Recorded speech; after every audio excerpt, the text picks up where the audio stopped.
الحمد لله ذي الجلال وشارع الحرام والحلال.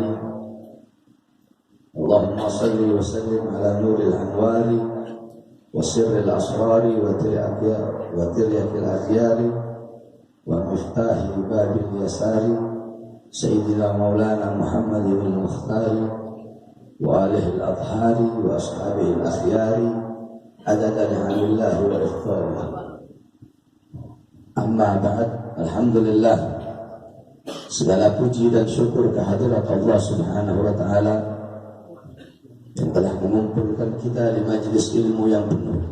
Dan ini mudah-mudahan berkumpulnya kita di majelis Allah Subhanahu wa Ta'ala selalu pandang kita semua dengan pandangan rahmat. Allah pandang kita dengan pandangan kasih sayang. Allah pandang kita dengan pandangan maghfirah. Allah pandang kita dengan pandangan pengampunan. Amin, amin, ya Rabbal Alamin.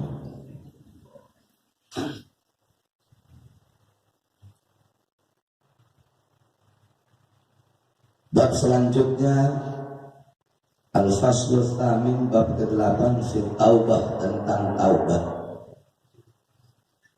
At-taubatu wajibatun ala kulli muslimin wal muslimat. Qala Allah Ta'ala tubu ilallahi taubatan nasuha.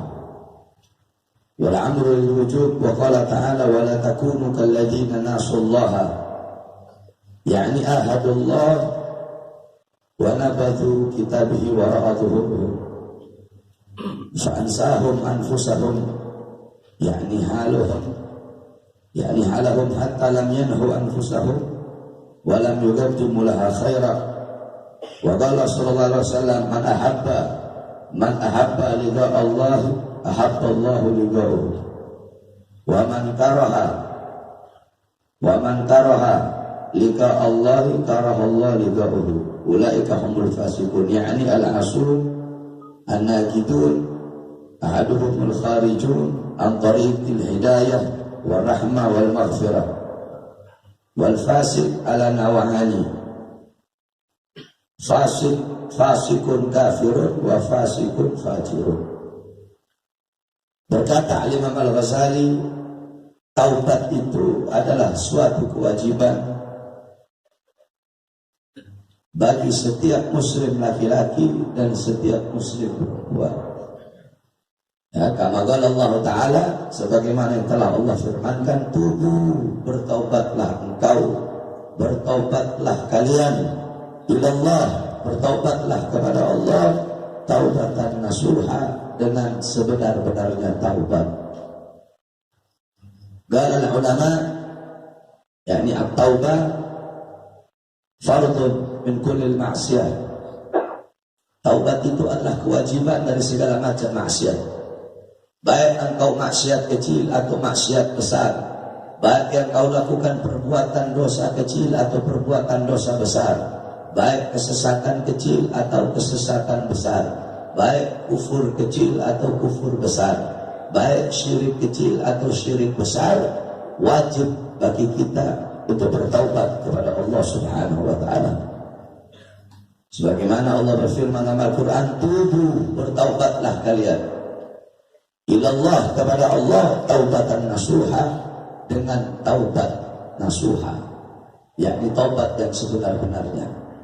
Apabila engkau punya dosa, punya kesalahan, maka bertaubat kepada Allah Subhanahu wa Ta'ala, yakni al-ma'siyat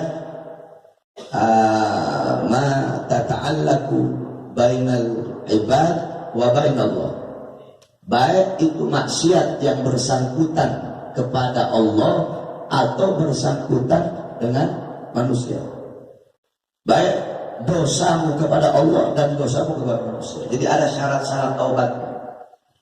Kalau syarat taubat yang dimana kesalahan kamu, perbuatan dosa kamu kepada Allah, itu ada 3. Itu ada 3. Yang pertama, hendaklah engkau berhenti dari perbuatan maksiat tersebut. Engkau mabuk, itu bermaksiat kepada Allah Subhanahu wa Ta'ala. Engkau berzina, itu maksiat kepada Allah Subhanahu wa Ta'ala. Engkau berbuat syirik, itu bermaksiat kepada Allah Subhanahu wa Ta'ala. Engkau sombong, itu berbuat maksiat kepada Allah Subhanahu wa taala. Durhaka kepada kedua orang tua, itu bermaksiat kepada Allah Subhanahu wa taala. Membunuh, itu bermaksiat kepada Allah Subhanahu wa taala. Cara tobat nasuha pertama yaitu hendaklah engkau berhenti dari perbuatan maksiat tersebut. Itu pertama syarat tobat nasuha. Yang dimana maksiatnya berkaitan dengan Allah, berhubungan dengan bermaksiat kepada Allah. Yang pertama. Yang kedua adalah menyesali perbuatan dosa tersebut. Harus kamu menyesali. Kalau kamu telah meninggalkan maksiat tapi masih bangga dengan maksiat tersebut, yakni yatakarrarul maksiat, kamu ulang-ulang maksiat tersebut. Saya ini dulu preman, saya ini dulu suka mabuk, bangga, tidak menyesal dengan perbuatan dosa tersebut, itu bukan tobat nasuha. Yang kedua. Yang ketiga yaitu engkau tidak mengulangi perbuatan dosa tersebut. Ya. Jangan tobat, pagi tobat, siang sudah maksiat lagi. Siang tobat, malam sudah maksiat lagi. Jangan pagi mukmin, siang kafir. Siang mukmin, malam kafir. Malam kafir, pagi udah mukmin lagi. Pagi fasik, malam jadi orang soleh lagi. Jadi orang baik. Siang soleh, malam baik. Malam baik, siang jadi soleh lagi. Itu kamu mempermainkan Allah Subhanahu wa taala. Sampai-sampai ada pendapat seseorang yang bertobat, dia telah bertobat, namun tetap dia mengulangi dosanya dengan penuh bangga untuk mempermainkan Allah, dia bertobat lagi, tidak akan diterima oleh Allah Subhanahu wa taala. Itu dosa yang berkaitan dengan Allah Subhanahu wa taala. Nah, adapun dosa yang berkaitan dengan manusia seperti riba, merampas haknya, itu dosa berkaitan dengan manusia. Menfitnah, namimah, mengadu domba itu orang, mengambil haknya, mengejek dia, mencaci maki dia, merampas harta dia, mencuri harta dia, itu dosa yang berkaitan dengan manusia. Nah, maka engkau harus mencari ridhonya.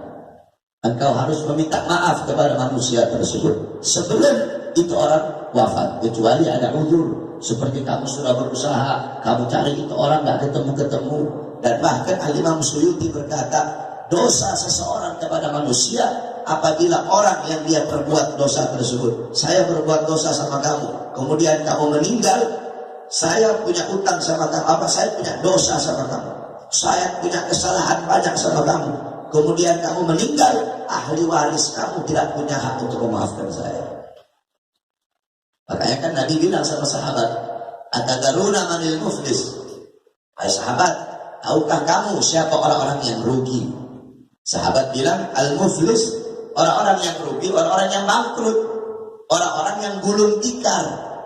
Kata Nabi, bukan. Al-muflisu ja'a fi yaumil qiyamah.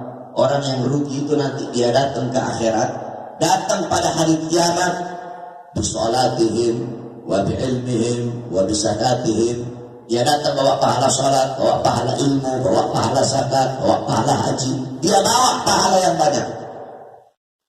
Akhirnya ketika dia akan dimasukkan surga, datang satu orang, ya Allah, dulu dia pernah menfitnah saya.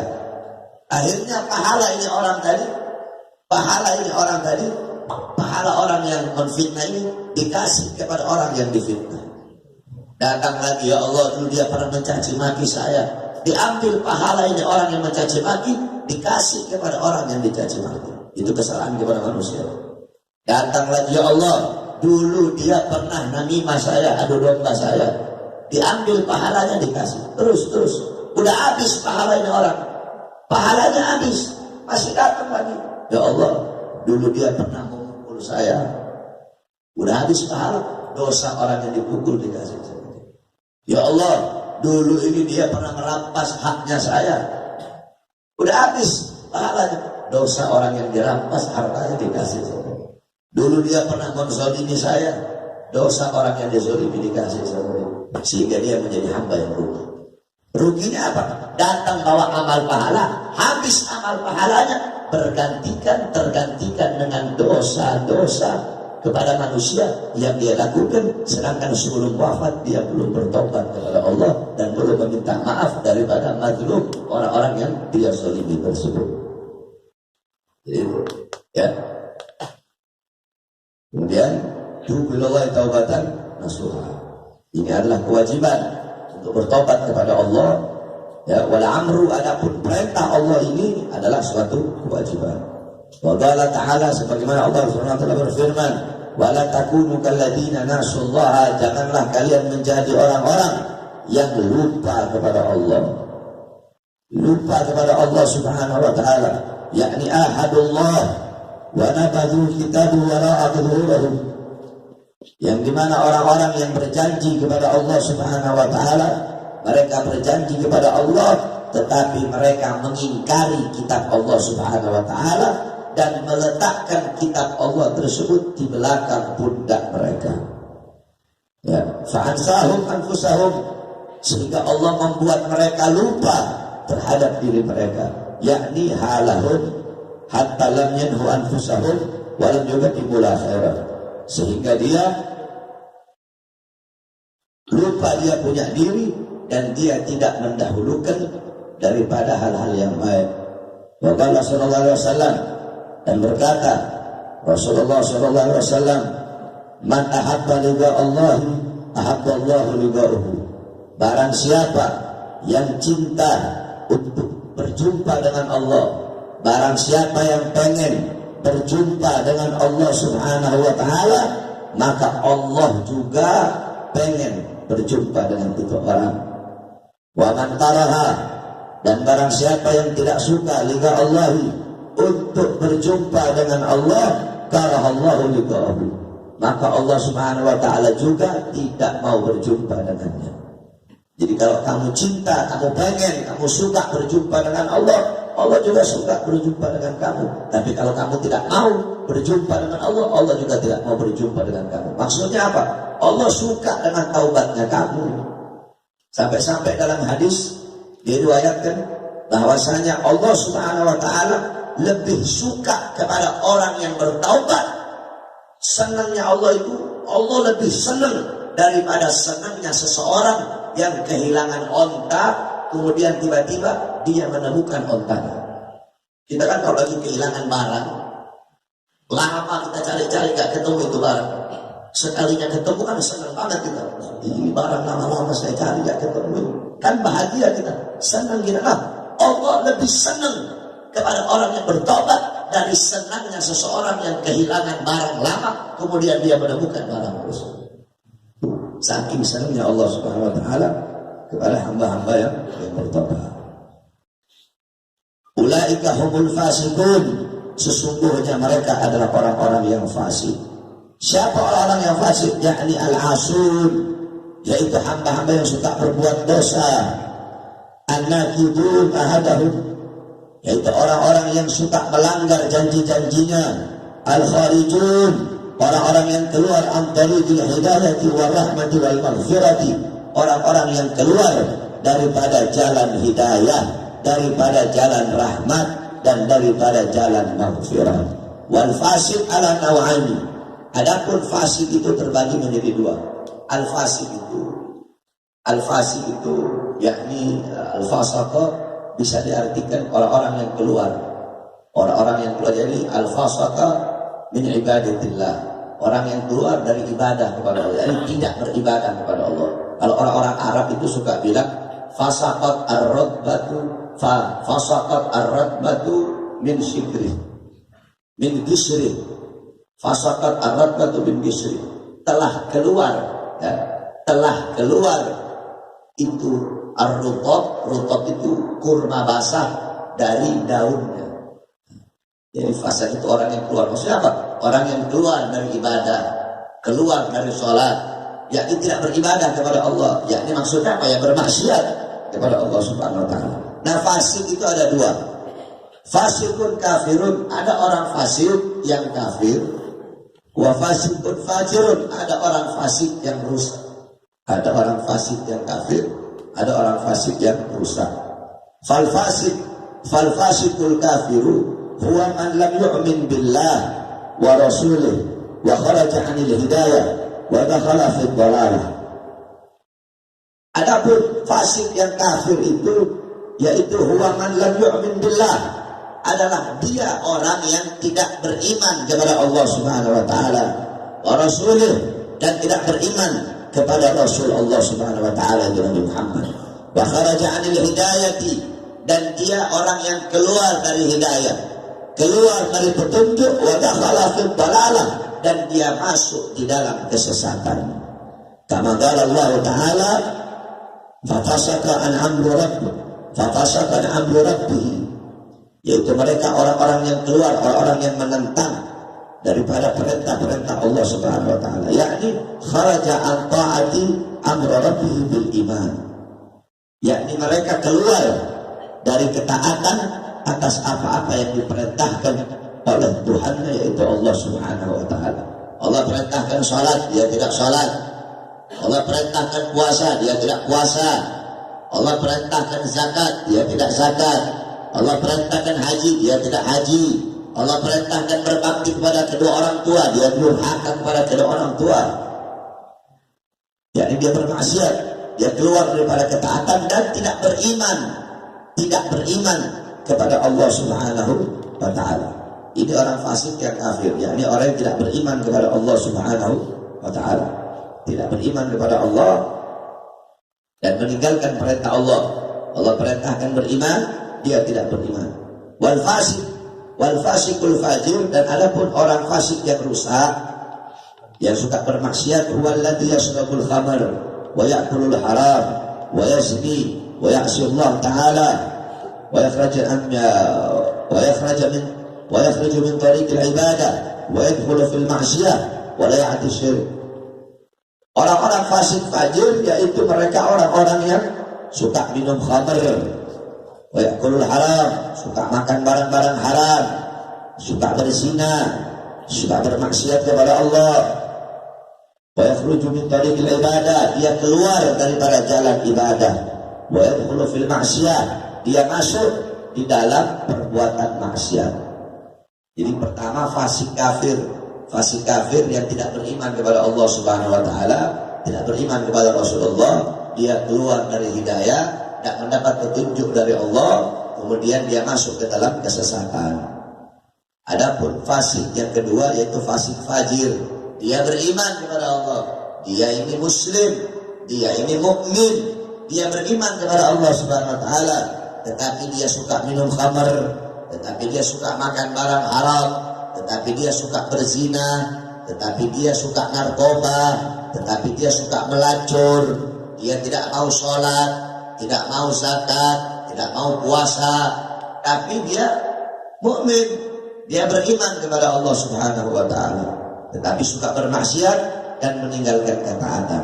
Wal farqu bainahuma, adapun perbedaan antara fasik kafir dan fasik yang fajir tadi, annal fasikal kafir la yurja ghufranahu illa bisyahada wa taubah qabla mautih. Orang fasik yang kafir tidak akan diharapkan, tidak bisa diharapkan ampunan dari Allah illa, kecuali apa? Bisyahada, kecuali dengan syahadat. Jadi menyaksikan bahwasanya asyhadu an la ilaha illallah wa asyhadu anna Muhammadar Rasulullah, ya ila ma'budu bihaqqin fil wujudi illallah wa anna Muhammadur Rasulullah sallallahu alaihi wasallam. Jadi seorang fasik yang kafir, dia tidak akan diampuni dosa-dosanya, tidak akan diampuni kekafirannya sebelum dia mengucapkan dua kalimat syahadat, yakni wa tasdiq fil qalb, dan membenarkan dalam hatinya, bukan cuma di lisannya saja, tapi membenarkan dalam hatinya. Wa taubat, dan bertobat kepada Allah Subhanahu wa taala sebelum datang kematiannya. Wal fasikul fajiru, adapun orang fasik yang fajir, yakni orang fasik fajir tapi masih mukmin, masih beriman kepada Allah, yurja ghufranahu bitaubah qabla al-maut, masih bisa diharapkan ampunan masih bisa diharapkan ampunan bagi dia sebelum apa? Sebelum datang kematiannya dia. Yakni selama matahari belum terbit dari barat. Walaupun dia mati, sebelum dia mati, dia belum mati. Ya jadi dua bisa diterima tobat sebelum datang dua. Kalau di sini kan satu. Sebelum datang dua. Pertama, sebelum matahari terbit dari barat. Ya, min alamat saat. Sebelum matahari terbit dari barat, kalau matahari sudah terbit dari barat, tidak lagi pintu tobat. Yang kedua, sebelum nyawa terlepas dari jasadnya. Selama nyawa masih berada dalam jasadnya, selama dia masih bernafas, maka selama itu pintu pengampunan Allah Subhanahu wa taala selalu terbuka bagi hamba-hamba yang ingin bertobat kepada Allah Subhanahu wa taala. Kenapa?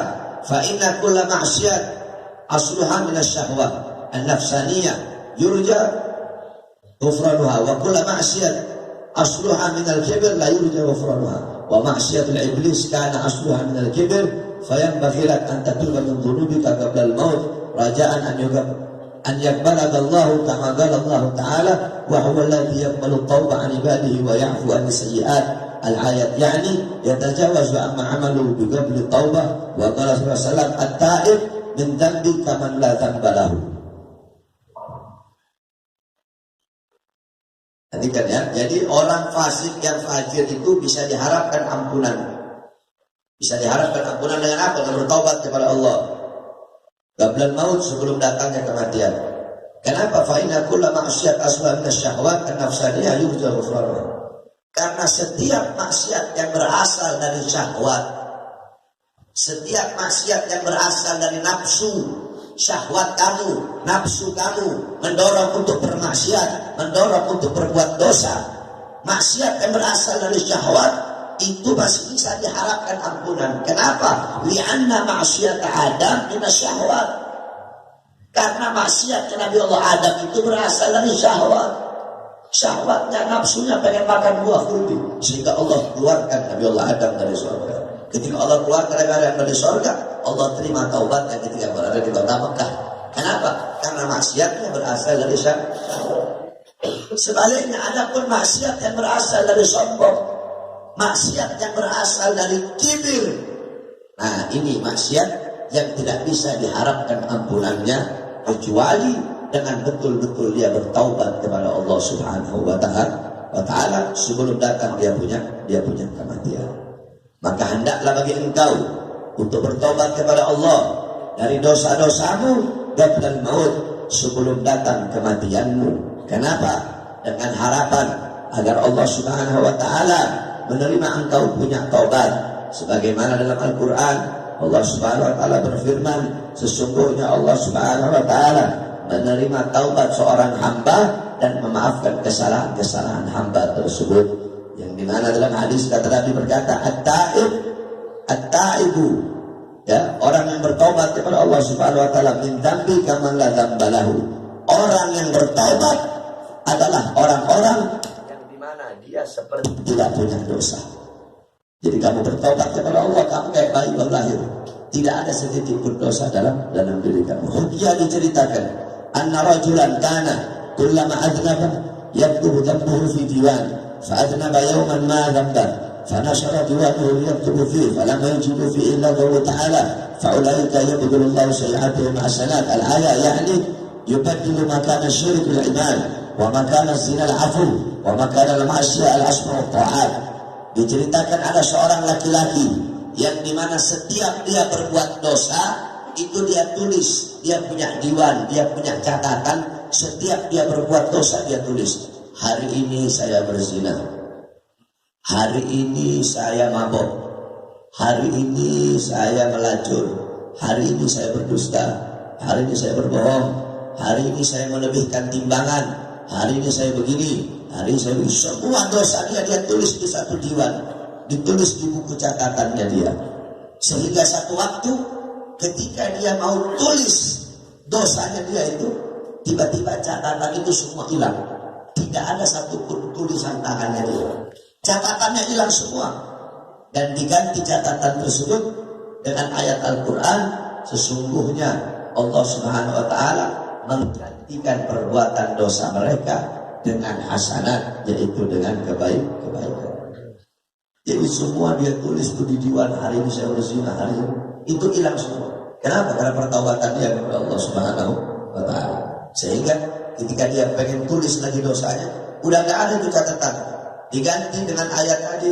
Sesungguhnya Allah Subhanahu wa Ta'ala mengganti keburukan kalian, keburukan mereka, Allah ganti dengan kebaikan. Maksudnya apa? Syirik, Allah ganti dengan iman.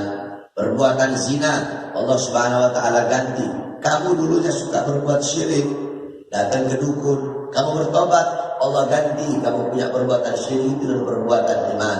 Kamu dulu suka mabok-mabokan, kamu bertobat, Allah ganti mabok-mabokmu itu masuk yang haram ke dalam mulutmu itu, Allah ganti dengan perbuatan-perbuatan masuk makanan yang halal, masuk makanan yang baik.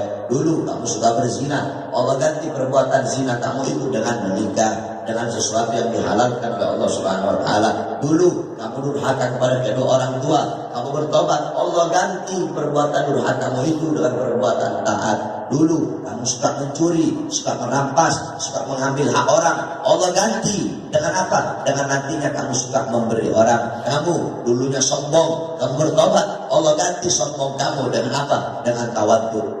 Allah ganti semua keburukan kamu dengan kebaikan apabila engkau ingin bertaubat kepada Allah Subhanahu wa Ta'ala. Maka jangan pernah kamu malu untuk bertobat kepada Allah Subhanahu wa Ta'ala, sebesar apapun dosa yang pernah engkau lakukan. Lihat bagaimana pertaubatan para sahabat Nabi Muhammad SAW. Di zaman Nabi ada seorang wanita.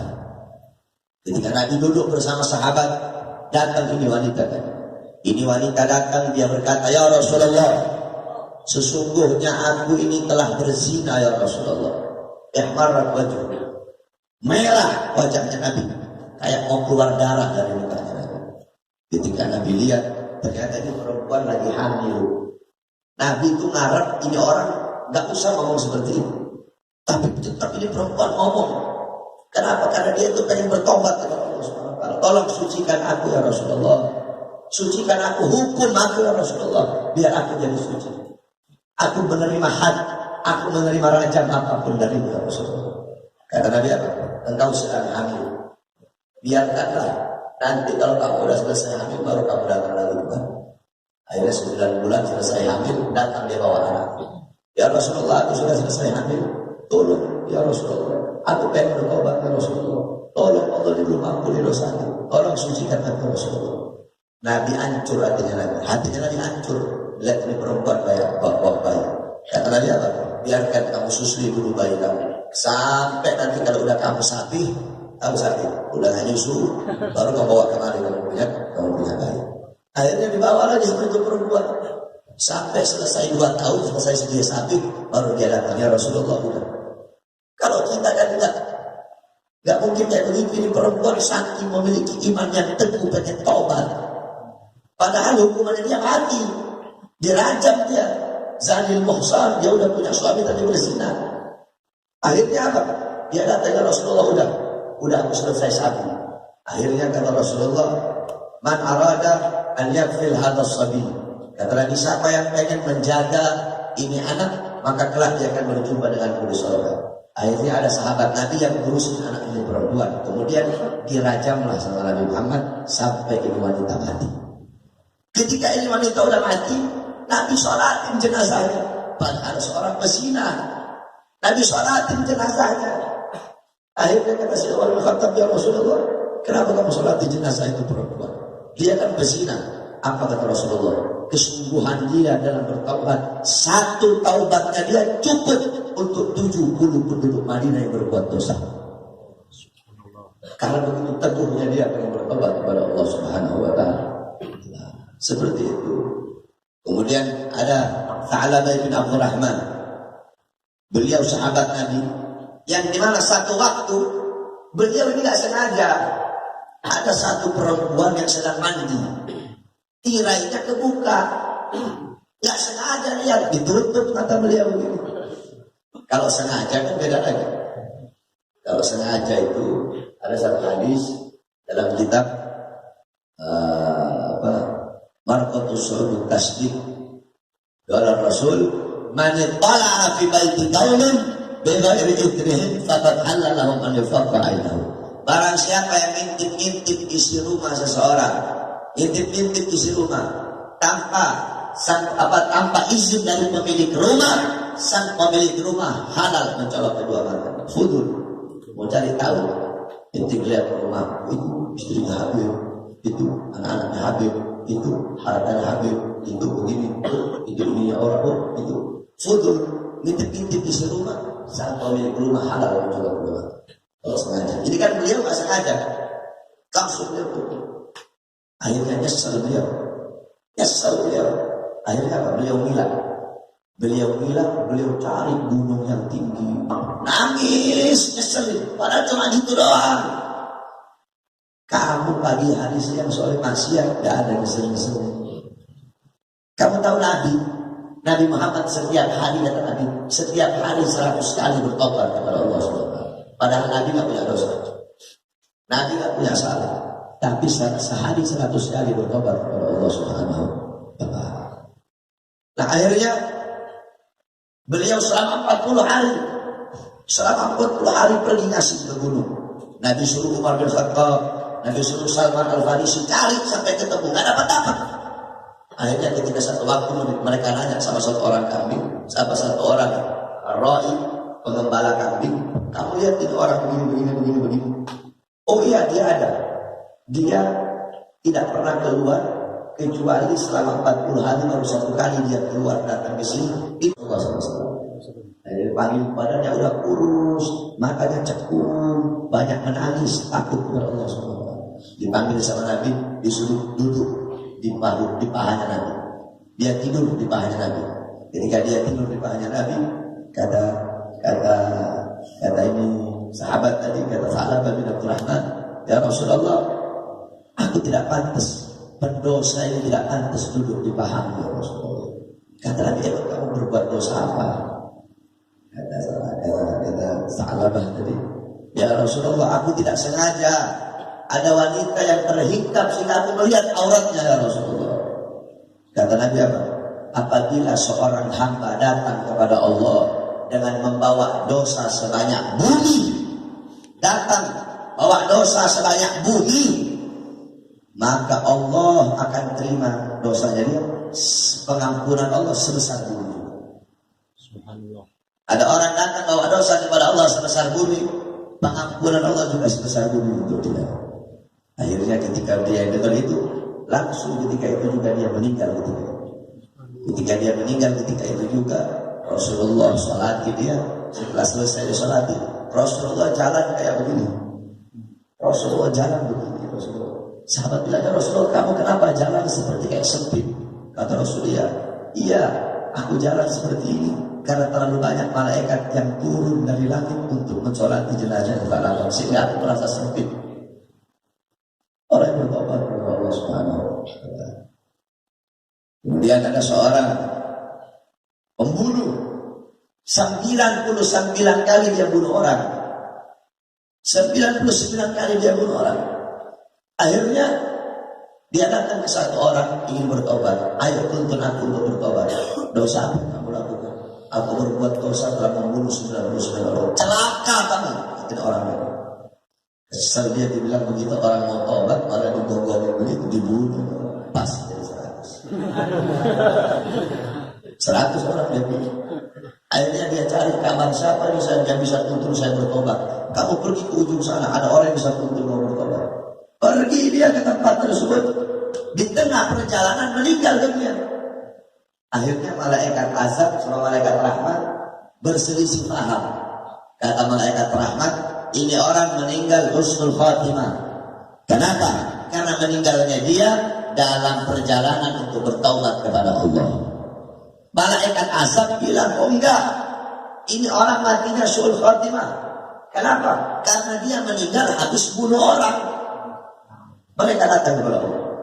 Apa kata Allah? Kamu hitung saja.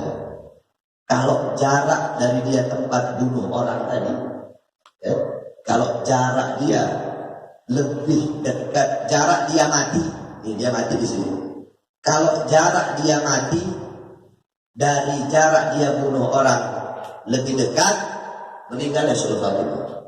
Kalau jarak dia mati ke jarak dia mau bertobat lebih dekat, berarti Husnul Khatimah.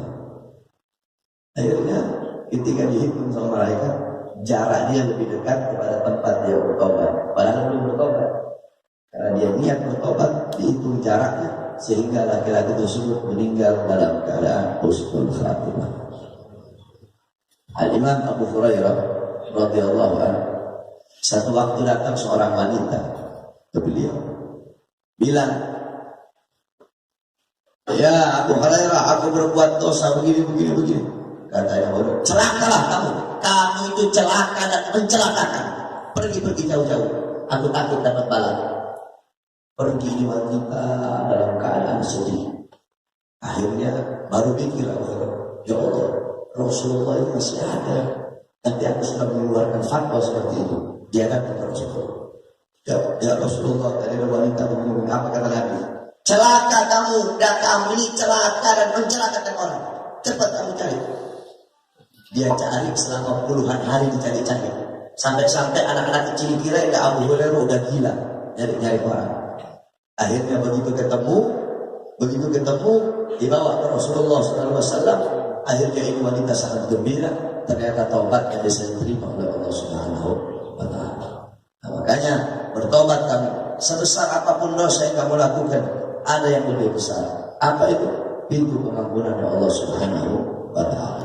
Sayyidina Umar bin Khattab, beliau dulu suka mabuk, suka bunuh orang, tetapi beliau bertobat kepada Allah Subhanahu wa Ta'ala.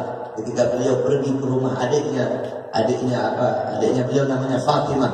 Beliau pergi ke rumah adiknya Fatimah. Ketika itu ada sahabat Nabi namanya Khabbab sedang membacakan ayat-ayat Al-Quran. Sehingga ketika beliau mendengar ayat Al-Quran tersebut, tersentuh hatinya, bertobat, beriman kepada Nabi Muhammad SAW. Fudail ibn Iyad, ente tahu Fudail ibn Iyad, seorang ulama sufi, gurunya para ulama-ulama. Beliau itu mantan perampok. Fudail ibn Iyad mantan perampok. Sampai-sampai di kitab Al-Imam Az-Zahabi, dalam kitab Syiarul A'lam An-Nubala, itu dijelaskan Fudail ibn Iyad itu kalau ngerampok sendiri nggak butuh banyak orang. Asal dia lewat, semua orang kabur. Asal dia lewat, semua orang lari. Fudail ibn Iyad. Akhirnya apa? Dia bertobat sehingga menjadi seorang wali besar, menjadi seorang ahli hikmah, menjadi seorang sufi, menjadi seorang yang dekat kepada Allah Subhanahu wa Ta'ala. Bertobat kepada Allah Subhanahu wa Ta'ala. Bahkan pendeta itu muslim. Ini pendeta. Dulu ada seorang soleh, ya, Al-Imam siapa namanya saya lupa. Akhirnya ini orang soleh itu satu waktu dia berjalan. Ketika dia berjalan, ketemu dengan seorang pendeta, seorang rahib.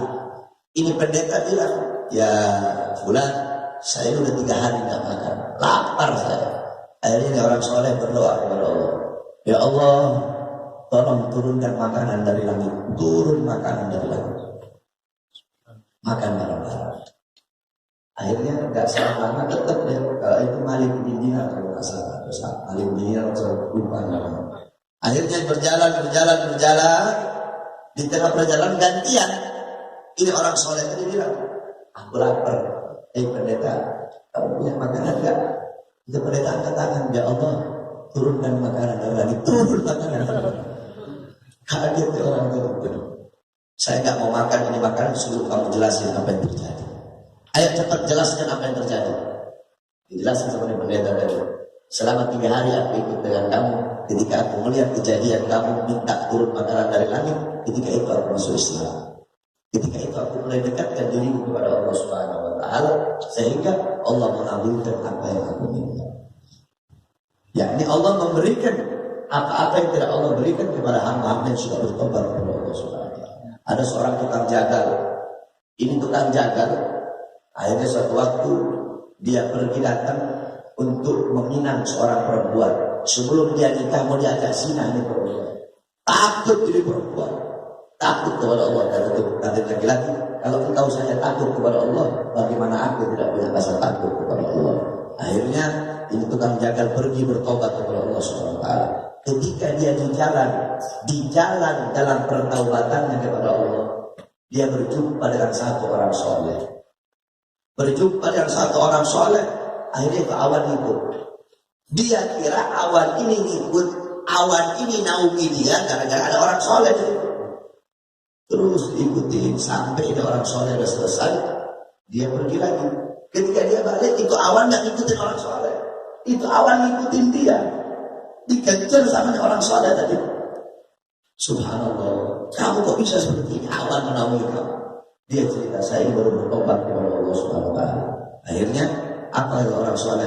Orang yang bertobat kepada Allah, dia akan mendapatkan tempat yang dimana tidak ada orang lain yang bisa masuk ke dalam tempat tersebut.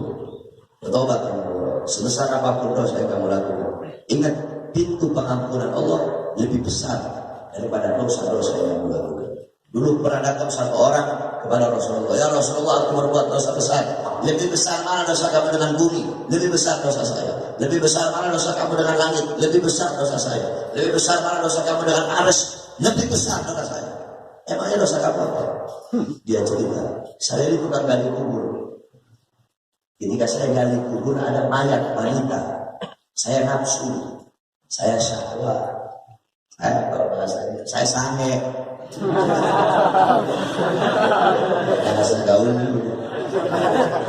Akhirnya saya zinahi itu mayat. Habis saya zinahi, tiba-tiba mayat itu berkata, celaka engkau. Aku sudah dikuburkan, dimandikan dalam keadaan suci. Sekarang aku dalam keadaan junub. Siapa yang akan memandikanku? Sedangkan aku sudah menjadi mayat seperti ini. Kata Nabi, lebih besar mana dosa kamu dengan pintu pengampunan Allah? Lebih besar pintu pengampunan Allah. Bertobat kepada Allah Subhanahu. Jangan pernah malu dan pernah takut untuk bertobat kepada Allah Subhanahu wa Ta'ala. Ente dulu pernah mabuk, sebanyak-banyaknya ente mabuk, tobat kepada Allah Subhanahu wa Ta'ala. Tato saya banyak, sebanyak apapun ente punya tato, tobat itu. Aku punya murid santri pertama di pondok. Namanya Haris tato. Itu Haris dari ujung rambut ke ujung kaki mata doang kan. Kalau bunuh orang, subhanallah, ente tahu dia meninggal lagi ngawal anak ceramah di Madura. Waktu itu lagi sakit dia di Saudi. Udah ada sedih nggak usah ikut. Enggak, ini lagi sakit liver, enggak mana mau ikut. Saya tahu cara mati dalam keadaan berbeda. Mulai temen dia ikut sampai ada ceramah di Jawa Tengah dulu, di Jawa Tengah. Biasa yang mereka lakukan. Ini banyak orang-orang yang hijrah, al-muhajir. Jadi tahu, al-muhajir, qala Rasul, hada ashahul makna al-muhajir. Yang paling sahih makna hijrah itu, yakni al-muhajir man hajara ma nahallahu anhu. Al-muhajir, kata Nabi, orang yang berhijrah itu adalah orang-orang yang meninggalkan apa-apa yang dilarang oleh Allah Subhanahu wa Ta'ala. Makanya ada orang pakai cadar, jangan ente jauhi. Jangan kau dulu teroris, jangan kau dulu radikal.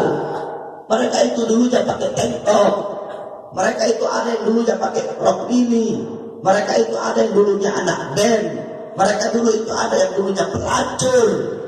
Ada yang mereka bertobat kepada Allah, mereka insaf, mereka tobat, menyesali perbuatannya, pengen berubah. Sehingga apa? Mereka pakai jilbab. Jangan kau ejek, jangan kau jauhi, jangan kau asingkan. Ini wanita pakai cadar dituduh teroris. Wanita pakai cadar mau masuk universitas nggak boleh dengan alasan budaya Arab. Kalau ada ustaz atau kiai atau ulama ngomong an-nidab bahwasanya cadar itu budaya Arab, ustaz kiai bebek. Kamu tahu wanita-wanita kami tidaklah wanita-wanita kami itu berpakaian berpakaian seperti burung gagak hitam, hitam dari ujung rambut, hitam sampai ujung kaki, tidak kelihatan apapun. Itu datangnya bukan dari Arab, tetapi itu datangnya dari mana? Dari baginda Nabi besar Muhammad. Itu bukan kitab An-Nida, ada kitab namanya An-Nida. Itu di kitab itu dijelaskan bahwasanya orang Arab zaman dulu itu An-Nida lil jin siapa, di kitab An-Nida lil jin siapa, ada belakang ada lupa. Itu orang Arab sebelum Nabi mendakwahkan Islam, itu mereka suka dandan. Orang Arab itu suka dandan, suka kelihatan dadanya pakai kalung. Jadi cadar bukan budaya Arab. Tidaklah cadar itu datang, tidaklah wanita kami bercadar, tidaklah wanita kami berpakaian seperti burung gagak hitam, kecuali itu datangnya dari baginda Nabi besar Muhammad. Itu orang-orang seperti itu, orang-orang yang ingin menjauhkan engkau dari syariat Nabi. Orang-orang yang ingin menjauhkan wanita-wanita kamu dari siapa? Dari Sayyidatuna Khadijah. Menjauhkan istri-istri kamu dari Sayyidatuna Aisyah, Sayyidatuna Fatimah, Siti Khansah, Sumayyah binti Khabbab, Ummu Salamah, Ummu Sulaim, Sayyidatuna Maimunah, Sayyidatuna Asma binti Abu Bakar. Kamu tahu al-aurat? Al-aurat, aurat itu adalah sesuatu yang malu kalau diperlihatkan dalam bahasa. Sesuatu yang malu untuk diperlihatkan. Berarti perempuan yang terlihat aurat itu perempuan yang tidak punya malu. Kamu tahu bagaimana Rasulullah SAW dulu ketika itu Ibn Ummi Maktum, Abdullah Ibn Ummi Maktum itu muadzinnya Nabi. Nabi punya muadzin dua, Bilal ibn Rabah sama Ibn Ummi Maktum. Ibn Ummi Maktum ini buta. Satu saat datang ke rumahnya Rasul. Di situ ada istrinya Nabi, Sayyidatuna Maimunah sama Sayyidatuna Ummu Salamah. Beliau berdua kelihatan rambut. Akhirnya kata Nabi, kok punya rambut kelihatan? Kata beliau berdua, ya Rasulullah, itu kan Ibn Ummi Maktum buta. Dia nggak bisa lihat kita. Kata Nabi, iya, Ibn Ummi Maktum buta, terus kamu berdua buta, nggak bisa lihat dia. Tutup. Jadi Sayyidina Umar bin Khattab, ente tahu yang bunuh Umar bin Khattab itu Abu Lu'lu'ah. Sebelum beliau bunuh Umar bin Khattab, itu mau dipukul pakai pedang. Sayyidina Umar bin Khattab punya istri, beliau keluarkan beliau punya hijab sedikit, terus untuk menangkis pedang tersebut agar nggak kena sama Umar bin Khattab, kelihatan rambutnya. Kata Sayyidina Umar, wahai istriku, demi Allah, lebih baik aku terbunuh dengan pedang tersebut daripada engkau menangkis pedang tersebut kemudian terlihat kau punya aurat. Mending saya mati sama itu pedang, mending kau sudah menangkis, mending saya mati aja daripada terlihat kau punya aurat. Sayyidatina Aisyah radhiyallahu anha ketika berihram, ketika lagi ihram, ada segerombolan orang-orang yang lewat, itu beliau pakai jilbab panjang, itu ditutup muka beliau agar tidak kelihatan. Wanita-wanita di Hadramut itu kalau lagi lewat di lorong, lagi lewat di jalan, ada laki-laki lain, mereka putar balik mencari jalan yang tidak dilewati oleh laki-laki yang bukan muhrim. Seperti itu mereka menjaga auratnya. Jangan bilang perempuan yang pakai cadar itu teroris, radikal, intoleran. Orang-orang munafik berkata, oh itu kan mereka yang memakai pakaian rok mini, mereka yang buka aurat, itu kebebasan mereka. Iya, jikalau yang buka aurat saja itu kebebasan mereka, maka kami menjawab, mereka orang-orang yang buka aurat, wanita-wanita yang membuka aurat, wanita-wanita yang telanjang, wanita-wanita yang menjadikan orang-orang barat sebagai gaya hidup mereka, sebagai gaya cara berpakaian mereka. Kalau wanita bebas, mereka yang membuka aurat, itu kebebasan mereka di dalam kemaksiatan mereka, di dalam bermaksiat. Maka wanita-wanita yang pakai cadar, itu juga kebebasan mereka di dalam berbuat taat. Mereka perempuan yang buka aurat dibilang kebebasan untuk bermaksiat, ya. itu kebebasan mereka dalam bermaksiat. Kalau wanita yang buka aurat adalah kebebasan mereka dalam bermaksiat, maka wanita yang pakai cadar kebebasan mereka dalam berbuat taat. Titik. Itu persoalan cadar, Ustaz goblok. Itu persoalan cadar, rektor goblok. Itu persoalan cadar, dosen goblok. Cadar itu persoalkan.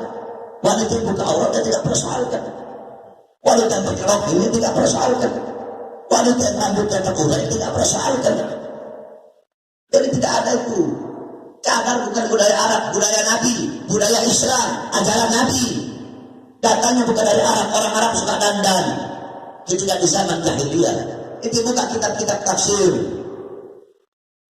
Mereka suka dandan, suka pakai celak, suka memperlihatkan.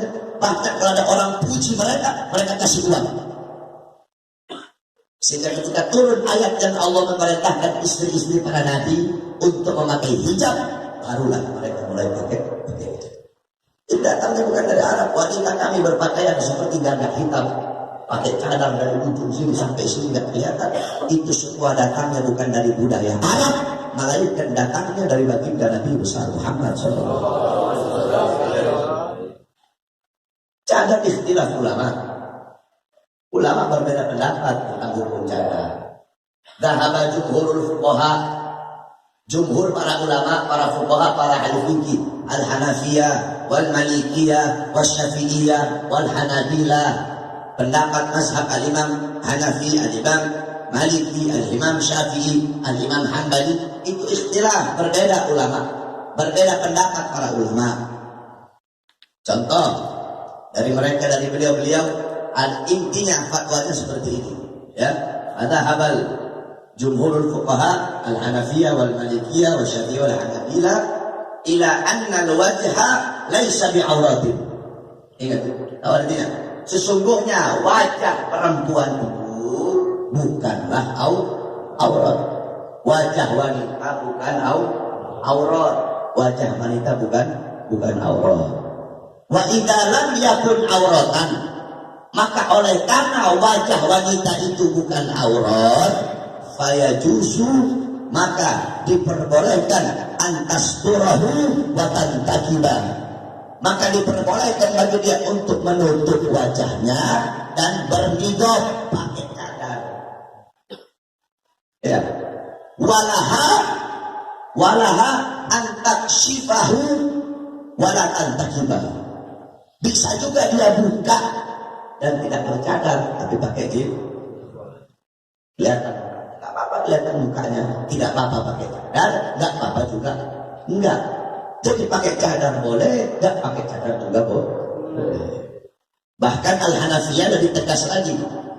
Kata gal al-Hanafiyah, yakni muni'al mar'atu syabbatu bikasfi wajhiha. Dilarang bagi seorang wanita yang muda. Perhatikan, dilarang bagi seorang wanita yang muda, perempuan muda, dilarang untuk memperlihatkan wajahnya. Di zamanina, di zaman kami ini, baina rajulin, di antara laki-laki yang lainnya, bukan laki. Kenapa? Li'annaha laisa aurat, bukan karena aurat, tetapi li khaufal fitnah, karena takut akan fitnah. Itu Hanafi. Itu Hanafi. Nah, jadi kalau perempuan yang muda, kalau mama tak apa, nafsu. Masih muda perempuan Imam Hanafi, kata beliau pakai cadar. Pakai cadar bukan karena wajah itu aurat, tetapi untuk takut karena fitnah. Kalau Al-Imam Malik memakruhkan karena hulu, yaitu berlebih-lebihan, baik dalam sholat ataupun di luar sholat. Itu Imam Malik, ya, karena hulu berlebih-lebihan, baik dalam sholat atau di luar sholat. Tetapi Imam Malik mengatakan diharuskan, khawatir fitnah dan khawatir apabila di zaman tersebut banyak terjadi pelecehan terhadap kaum wanita. Jadi kalau di satu zaman banyak terjadi pelecehan terhadap kaum wanita, banyak perempuan-perempuan yang diperkosa, maka diharuskan bagi perempuan yang cantik untuk memakai cadar. Kalau Syafi'i, ya, dua. Ada yang mewajibkan, ada juga yang menyunahkan. Paham? Jadi jangan dipermasalahkan, nanti mau pakai cadar,